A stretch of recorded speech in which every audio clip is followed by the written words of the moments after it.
నమస్కారం white field news కి స్వాగతం. ముందుగా ముఖ్యాంశాలు. చంద్రబాబు నారా లోకేష్ దావోస్ పర్యటనతో జగన్ కు భయం పట్టుకుంది. చంద్రబాబు దావోస్ పర్యటనపై ఫేక్ వీడియోలతో వైసీపీ నేతలు దుష్ప్రచారం మొదలు పెట్టారు.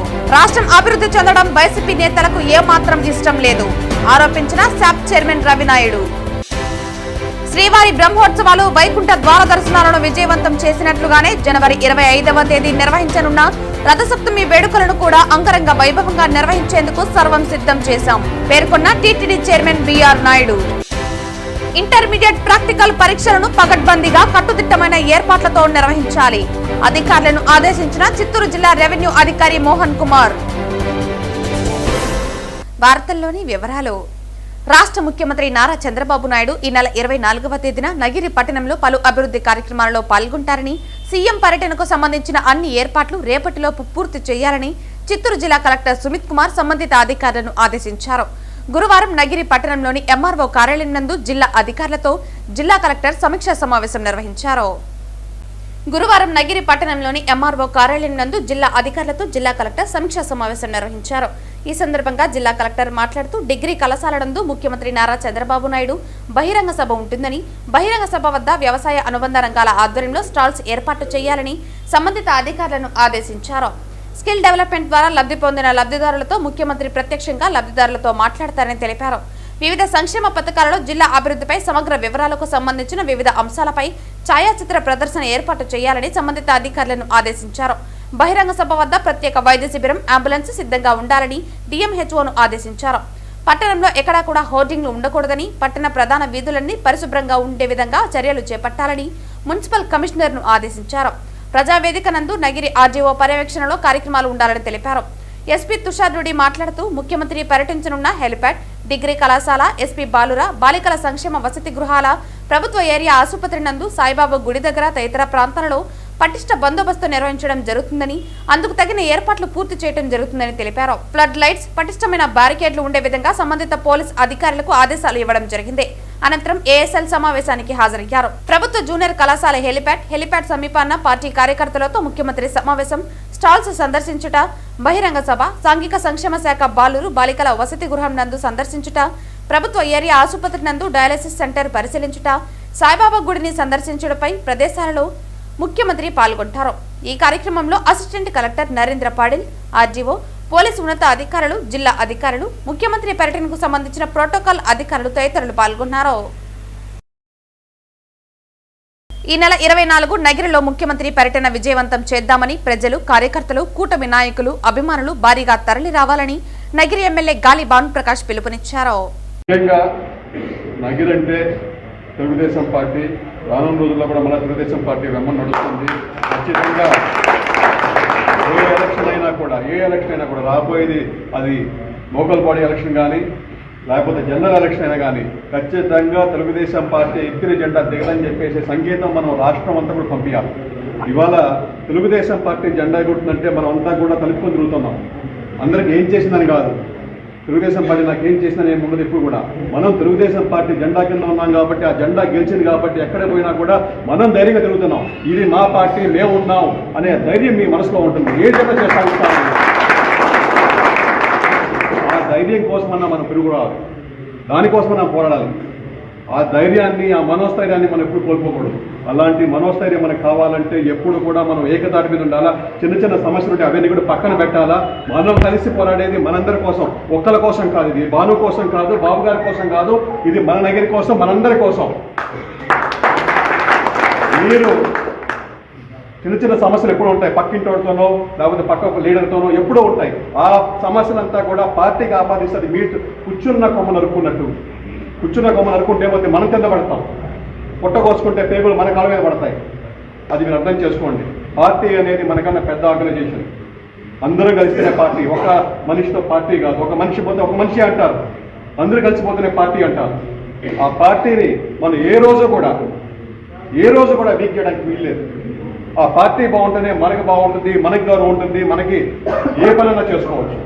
ముఖ్యమంత్రి చంద్రబాబు నాయుడు నారా లోకేష్ దావోస్ పర్యటనతో జగన్ కు భయం పట్టుకుందని, చంద్రబాబు దావోస్ పర్యటనపై ఫేక్ వీడియోలతో వైసీపీ నేతలు దుష్ప్రచారం మొదలుపెట్టారని శాప్ చైర్మన్ రవినాయుడు ఆరోపించారు.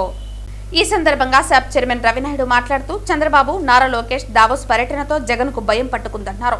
చంద్రబాబు దావోస్ పర్యటనపై ఫేక్ వీడియోలతో వైసీపీ నేతలు దుష్ప్రచారం మొదలుపెట్టారని అన్నారు. దావోస్లో -డిగ్రీ ఉష్ణోగ్రత ఉన్నా లెక్క చేయకుండా పర్యటిస్తున్నారని, సీఎంను ప్రముఖ పారిశ్రామికవేత్తలు కలిసి పెట్టుబడులు పెట్టేందుకు సముఖత వ్యక్తం చేశారని అన్నారు. గ్రీన్ ఎనర్జీ వైపు రాష్ట్రం ముందుకు వెళుతోందని, పారిశ్రామికవేత్తలు ఏపీకి క్యూ కడుతున్నారని అన్నారు. దిగ్గజ కంపెనీలన్నీ ఏపీ వైపు చూస్తున్నాయని, వైఎస్ జగన్ పాలనలో వందల మంది పారిశ్రామికవేత్తలు వెనక్కి వెళ్లిపోయారని అన్నారు. గుడివాడ అమర్నాథ్ మంత్రిగా ఉన్నప్పుడు ఒక్క పరిశ్రమైనా తీసుకువచ్చాడని, పరిశ్రమలపై చర్చకు సిద్ధమని అమర్నాథ్ రెడ్డి చెప్పడం హాస్యాస్పదంగా ఉందన్నారు. కూటమి ప్రభుత్వంలో తీసుకొచ్చిన పరిశ్రమలపై ఎక్కడైనా చర్చకు సిద్ధమా అని ప్రశ్నించారు. తాడేపల్లి ప్యాలెస్ లో అయినా చర్చకు సిద్ధమని, అందుకు జగన్ సిద్ధమా అని ప్రశ్నించారు. రాష్ట్రం అభివృద్ధి చెందడం వైసీపీ నేతలకు ఏమాత్రం ఇష్టం లేదన్నారు. రాయలసీమ అభివృద్ధిపై జగన్ నాటకాలు ఆడుతున్నారని మండిపడ్డారు. కూటమి ప్రభుత్వం రాయలసీమను సస్యశ్యామలం చేస్తోందన్నారు. పరిశ్రమలు ఏదైతే ఉన్నాయో అంతకుముందు దావోస్ పెట్టుబడుల్లో మనం ఆ రోజు వచ్చినప్పుడు ఏవైతే టాప్ కంపెనీస్ ఉన్నాయో అవన్నిటినీ పెట్టుబడులు పెట్టించేదానికి ఆ రోజు దావోస్లో జరిగిన చర్చలు తర్వాత ఈ రాష్ట్రంలో పెట్టుబడులు పెట్టాయి. ఇంకొక 5 పరిశ్రమలు కూడా ఈ నెలలో ఫిబ్రవరి నెలలోనే పెట్టుబడులు పెట్టడానికి సిద్ధంగా ఉన్నాయి. మళ్ళీ ఈరోజు ఈ రాష్ట్రానికి పెట్టుబడులు తీసుకొని రావడానికి ఎంత శ్రమిస్తున్నారో అంత శ్రమిస్తున్నారు. ఈరోజు చూస్తే దిగ్గజ కంపెనీలన్నీ మన రాష్ట్రం వైపు చూస్తున్నాయి. గతంలో 19-24 సంవత్సరాల్లో ఒక్క పరిశ్రమ అంటే ఒక పరిశ్రమ ఈ రాష్ట్రానికి రాలా. పారిపోయే 10 లక్షల కోట్ల పెట్టుబడులు గత 5 సంవత్సరాల్లో వైఎస్ఆర్సీపీ జగన్మోహన్ రెడ్డి పాలనలో ఈ రాష్ట్రం నుంచి వెనక్కి వెళ్ళిపోయాయి. గతంలో జరిగిన ఎంఓయూలన్నీ కూడా ఉపసంహరించుకున్నారు. మాకు వద్దు స్వామి ఈ రాష్ట్రం, మీ పాలన వద్దు, మీ అరాచకం వద్దు అని చెప్పి మీ దెబ్బకి పారిపోయారు. ఆయన ఆ గుడివాడ అమర్నాథ్ మామూలుగా చిత్తూరు భాషలో చెప్పాలంటే అతన్ని చూస్తే గుడిసేడు అమర్నాథ్ అనాలి. ఆయన సవాల్ ఇస్తున్నాడు. సిగ్గుందయ్యా నీకు అని అడుగుతున్నావు. సవాల్ ఇస్తున్నావా? ఏం పీకేవయ్యా నువ్వు ఐటీ మంత్రిగా? ఏం పొడిచావు? ఒక్క పరిశ్రమ తీసుకొని వచ్చావా? ఇదే మీడియా ఏమయ్యా మీరు దావోస్కి వెళ్ళలేదు, మొత్తం పక్క రాష్ట్రాల అప్పుడున్న కేటీఆర్ గారు కావచ్చు, లేకపోతే కర్ణాటక నుంచి కావచ్చు, తమిళనాడు నుంచి కావచ్చు, ఈ దేశం నుంచి చాలామంది ప్రతినిధులు వెళ్ళారు. నువ్వు ఎందుకు వెళ్ళలేదు? మీ ముఖ్యమంత్రి ఎందుకు వెళ్ళలేదంటే ఆయన చెప్పిన మాట ఏంటి? అక్కడ చలుంది, జ్వరం వస్తుంది, స్నానం చేయలేము, ఇంకా అక్కడికి పోయి మేమేం చేస్తాము అన్నారు. ఇంకో మాట కూడా అన్నాడు, రావత్ గారు అనుకుంటా. రావత్ గారు పడిపోయారు, 3 నెలలు ట్రీట్మెంట్ తీసుకున్నారు, మేము కూడా పోయి పడిపోవాలా అన్నాడు. ఇప్పుడు ఏమంటున్నాడు? నేను ఎక్కడైనా చలి అని నేను ఎక్కడన్నాను నిరూపించను అన్నాడు. సిగ్గు లేకపోతే ఆ మాట అంటావా నువ్వు అని? కెమెరాలు ఉన్నాయిగా, వీడియోలు రికార్డ్ అయ్యాయిగా. ఈరోజు నీ పేరు కొడతానే గుడ్డు మంత్రి, ఏకల మంత్రి, దుప్పటి కప్పుకున్న, రగ్గులు వేసుకున్న ఏదైతే ఆ కార్టూన్స్ కనిపిస్తాయి నీ ఫోటోలు, ఆయన లోకేష్ గారికి సవాల్ ఇస్తున్నారు. పరిశ్రమల మీద చర్చకి సిద్ధం అంట. నవ్వాలా ఏడవాలా మాకు అర్థం కాల. పరిశ్రమల మీద కూడా ఆయన కూడా చర్చిస్తాడంట. నువ్వు వార్డుకి ఎక్కువ, బూతుకి ఎక్కువ, వార్డుకు తక్కువ. కర్మ కాకపోతే నువ్వు కార్పొరేటర్గా ఉంటే నేను తీసుకుని పోయి ఆయన ఎవడు దిక్కు లేకపోతే ఆ జగన్మోహన్ రెడ్డి ఆ వేవులో నువ్వు ఎమ్మెల్యే అయ్యా, మంత్రి అయ్యా, నేను తీసుకొని పోయి ఐటీ మంత్రిని చేశా. ఈ రాష్ట్రానికి పట్టి దరిద్రం నువ్వు. జగనేమో దరిద్రం అనుకుంటే ఇంకో దరిద్రం నువ్వు. ఏం పొడిచావని అడుగుతున్నాం మేము. జగన్మోహన్ రెడ్డి గారిని సూటిగా అడుగుతున్నాం. నువ్వు తీసుకొని వచ్చిన పరిశ్రమల మీద మేము చర్చించడానికి సిద్ధంగా ఉన్నాం. మేము తీసుకొని వచ్చిన పరిశ్రమల మీద చర్చించడానికి మేము సిద్ధంగా ఉన్నాం. అది తాడేపల్లి ఇంటి ముందరైనా, విశాఖపట్నం అయినా, ఎక్కడైనా చర్చించడానికి సిద్ధంగా ఉన్నాం. సవాల్. జనవరి 25వ తేదీన రథసప్తమి సందర్భంగా వాహన సేవలను వీక్షించేందుకు విచ్చేసే భక్తుల సౌకర్యార్థం తిరుమల శ్రీవారి ఆలయ మాడవీధుల్లోని గ్యాలరీల్లో చేస్తున్న ఏర్పాట్లను TTD chairman BR Naidu, EO Anil Kumar Singhal, board సభ్యులు జ్యోతుల నెహ్రూ, పనబాక లక్ష్మి, అదనపు ఈవో సిహెచ్ వెంకయ్య చౌదరులతో కలిసి గురువారం తనిఖీ చేశారు. ఈ సందర్భంగా భక్తులకు ఎలాంటి అసౌకర్యం కలగకుండా పటిష్టమైన చర్యలు తీసుకోవాలని అధికారులను ఆదేశించారు. అన్నప్రసాదాలు గ్యాలరీలోని ప్రతి భక్తుడికి చేరేలా ప్రణాళికాబద్ధంగా పంపిణీ చేయాలని తెలిపారు. పారిశుద్ధ్యం లోపం తలెత్తకుండా ఎప్పటికప్పుడు చెత్తను తొలగించి బయటకు తరలించేందుకు చర్యలు తీసుకోవాలన్నారు. ఈ తనిఖీల్లో టీటీడీ సివిఎస్ఓ మురళీకృష్ణ, సిఈ సత్యనారాయణ, ఇతర అధికారులు పాల్గొన్నారు. మీ అందరికీ తెలుసు, గత ఏడాదిలాగానే ఇప్పుడు కూడా రథసప్తమి ఏదైతే ఉందో దాని గురించి, ఏర్పాట్ల గురించి కొన్ని ముఖ్యమైన అంశాలను మీ ద్వారా భక్తులకి అందజేయాలనే ఉద్దేశంతో ఈ ప్రెస్ మీట్ ఏర్పాటు చేయడం జరిగింది. జనవరి 25వ తారీఖున రథసప్తమి పర్వదినం సందర్భంగా 7 వాహనాలపై స్వామివారు ఆలయ మాడవీధుల్లో విహరిస్తారు. భక్తులకి దర్శనం కూడా ఇస్తారు. సూర్యప్రభ వాహనం ఉదయం 5:30 నుండి 8 గంటల వరకు, చిన్నశేష వాహనం ఉదయం 9 నుంచి 10 గంటల వరకు, గరుడ వాహనం ఉదయం 11 నుంచి మధ్యాహ్నం 12 గంటల వరకు, హనుమంత వాహనం మధ్యాహ్నం 1 గంట నుంచి 2 గంటల వరకు, చక్రస్నానం మధ్యాహ్నం 2 నుంచి 3 గంటల వరకు, కల్పవృక్ష వాహనం సాయంత్రం 4 నుండి 5 గంటల వరకు, సర్వభూపాల వాహనం సాయంత్రం 6 నుండి 7 గంటల వరకు, చంద్రప్రభ వాహనం రాత్రి 8 నుండి 9 గంటల వరకు. ఈ విధమైనటువంటి ఈ కార్యక్రమం 25వ తారీఖు నాడు ఉదయం నుంచి రాత్రి వరకు ఏర్పాట్లు చేయడం జరిగింది. ఈ సందర్భంగా శ్రీవారి బ్రహ్మోత్సవాల వైకుంఠ ద్వార దర్శనాలను విజయవంతం చేసినట్లుగానే ఈ రథసప్తమి వేడుకలను కూడా అంగరంగ వైభవంగా నిర్వర్తించినందుకు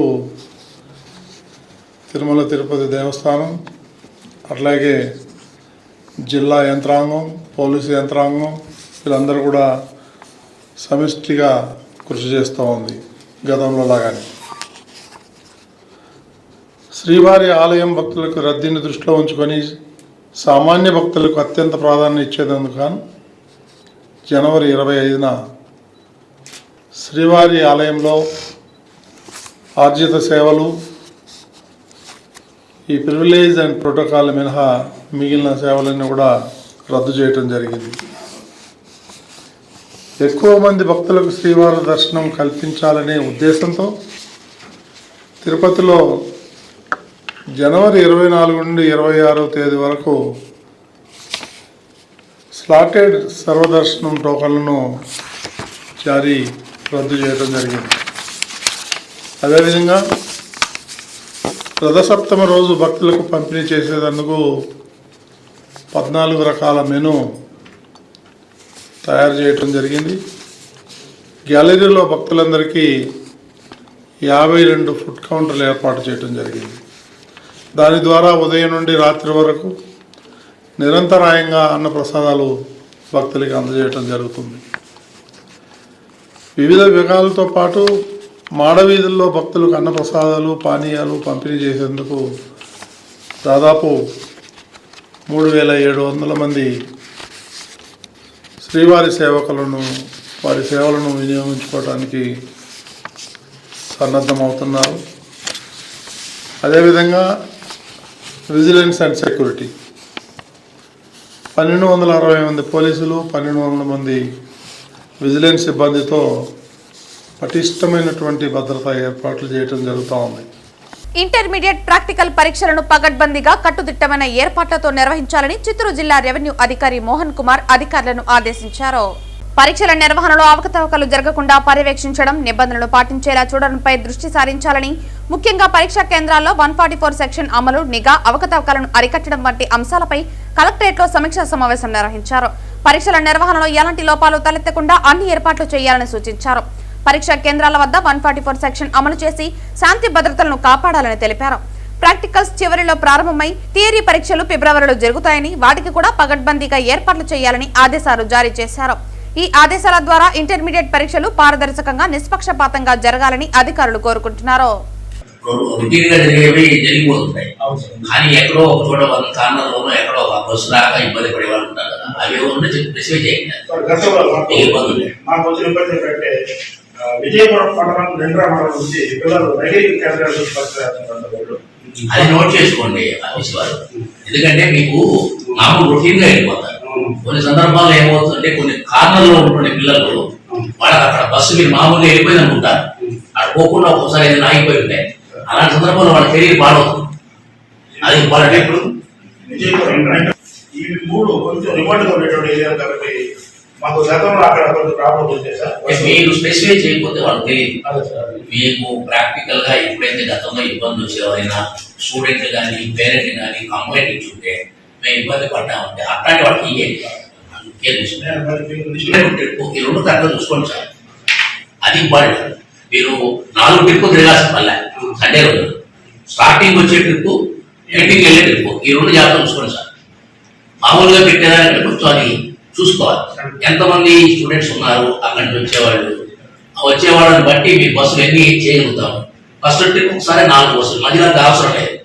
మళ్ళీ వెళ్ళేటప్పుడు 4 బస్సులు అంతే. తిరుమల శ్రీ వెంకటేశ్వర స్వామి వారిని రాష్ట్ర దేవాదాయ శాఖ మంత్రి ఆనం రామనారాయణ రెడ్డి దర్శించుకుంటున్నారు. ఈ రోజు ఉదయం వీఐపీ విరామ దర్శన సమయంలో తిరుమల శ్రీవారిని దేవాదాయ శాఖ మంత్రి ఆనం రామనారాయణ రెడ్డి కుటుంబ సమేతంగా దర్శించుకుంటున్నారు.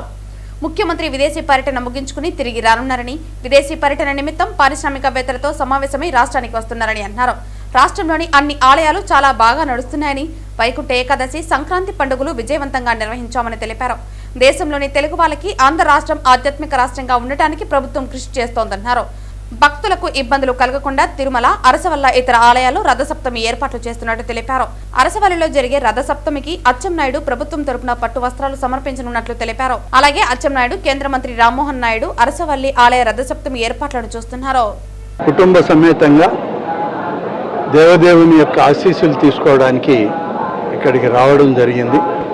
స్వామివారి ఆశీస్సులు, దర్శన భాగ్యం అయిన తర్వాత మరి ఇవాళ మళ్ళీ రాజధానిలో రేపు ఉదయంకంతా రాష్ట్ర ముఖ్యమంత్రి గారు తన యొక్క విదేశీ పర్యటన ముగించుకొని ఆంధ్రప్రదేశ్ రాష్ట్ర అభివృద్ధికి, సంక్షేమం కోసం పెద్ద ఎత్తున పారిశ్రామిక దిగ్గజాలతో ఆయన సమావేశమై రావడం జరుగుతుంది.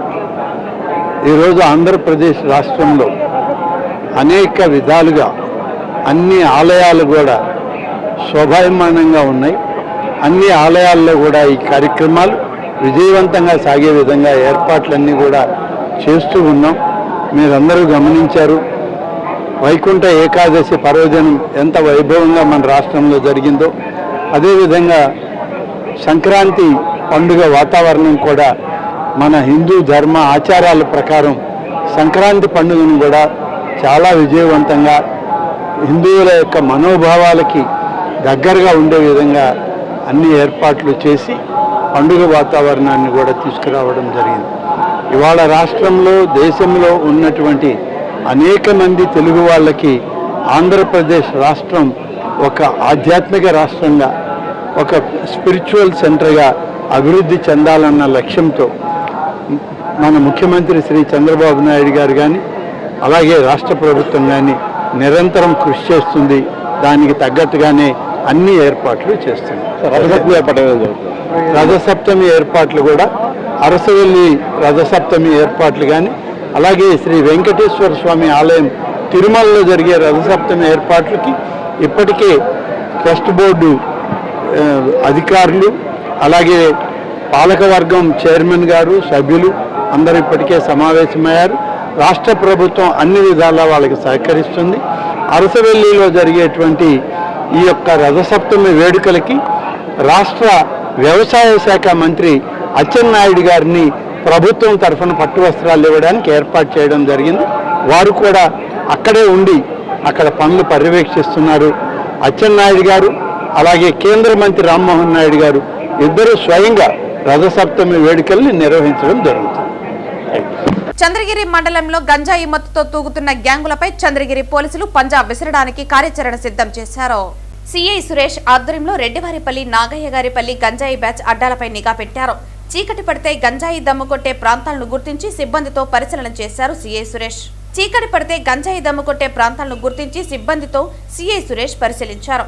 ఆ ప్రాంతంలో రాత్రి గస్తీని ముమ్మరం చేశారు. యువతను పక్కదారి పట్టిస్తున్న గంజాయి మాఫియాపై ఉక్కుపాదం మోపుతామని సిఐ హెచ్చరించారు. ఈ రోజు పలమనేరు ఎక్స్చేంజ్ స్టేషన్లో అక్రమ మద్యం రవాణా చేస్తూ పట్టుబడిన వాహనాలకు వేలం వేశారు. ఈ బహిరంగ వేలంకు 3,68,750 రూపాయలు ఆదాయం సమకూరినట్లు అధికారులు వివరణ ఇచ్చారు. అందరికీ నమస్కారం అండి. ఈరోజు పల్మనేర్ ప్రొహిబిషన్ మరియు ఎక్సైజ్ స్టేషన్ పరిధిలో వివిధ మద్యం కేసుల్లో స్వాధీనం చేసుకోబడి గవర్నమెంట్కు జప్తు చేయబడిన వాహనాలు మొత్తం వాహనాలు వేలం వేయడం జరిగింది. ఈ వాహనాల ప్రభుత్వం వారు నిర్ణయించిన ధర 2,72,000.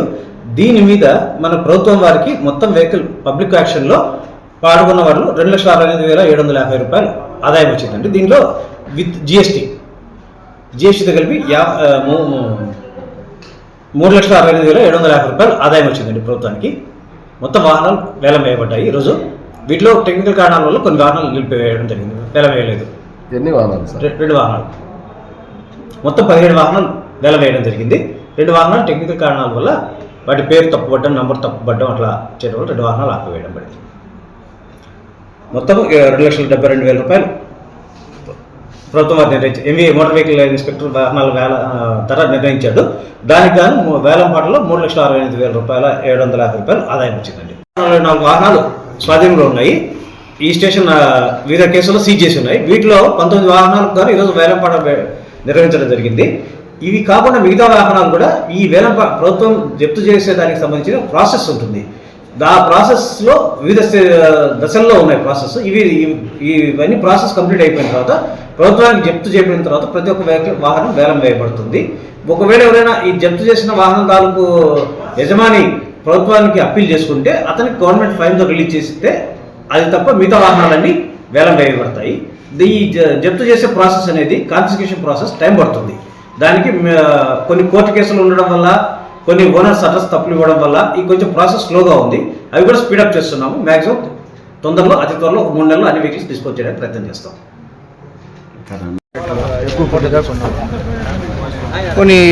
ఎన్ని కొన్నారండి? ఒకే కార్ తీసాము, వదిలింది అదే బండి. ఎంత వేశారు? ఇది వాళ్ళ యాక్షన్లో ఎంత పెట్టారు? 24,000 ఎత్తాను. మీరు 24,000 పెట్టారు ప్లస్ జిఎస్టీ మొత్తం 29,000 పడుతుంది. వీళ్ళది వచ్చి 23,000. ఏ ఊరు? వేలం పట్టుకు వచ్చారు కదా, ఎలా ఉంది? వేలం కూడా చాలా బాగుంది. వేలం పాట నేనైతే టవేరా ఎత్తున్నాను. టవేరా అది మొత్తం 92,000 పడింది, 1 lakh పడింది దగ్గర.